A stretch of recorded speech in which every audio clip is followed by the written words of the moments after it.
অভিনন্দন জানাচ্ছি।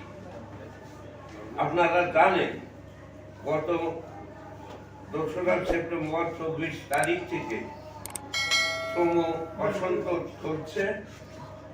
বর্তমানে মজুরি বৃদ্ধি, হাজিরা বোনাস, শ্রমিক ছাঁটাই বন্ধ, নিয়োগে নারী পুরুষ বৈষম্য, আন্দোলনকারী শ্রমিকদের বিরুদ্ধে শাস্তিমূলক ব্যবস্থা না নেওয়া সহ বিভিন্ন দাবিতে আশুলিয়া, গাজীপুর, টঙ্গী, কালিয়াপুর, চন্দ্রা, নরসিংদী, নারায়ণগঞ্জের বিভিন্ন শিল্পাঞ্চলে শ্রমিকরা আন্দোলন করছেন এবং বিভিন্ন দাবি দাওয়া উত্থাপন করছেন।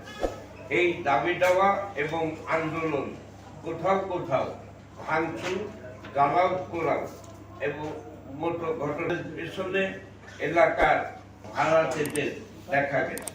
আমরা পরিষ্কারভাবে বলতে চাই যে এই ভাঙচুরের জন্য প্রধানত গার্মেন্টস শ্রমিকরা এবং শ্রমিকরা দায়ী নয়।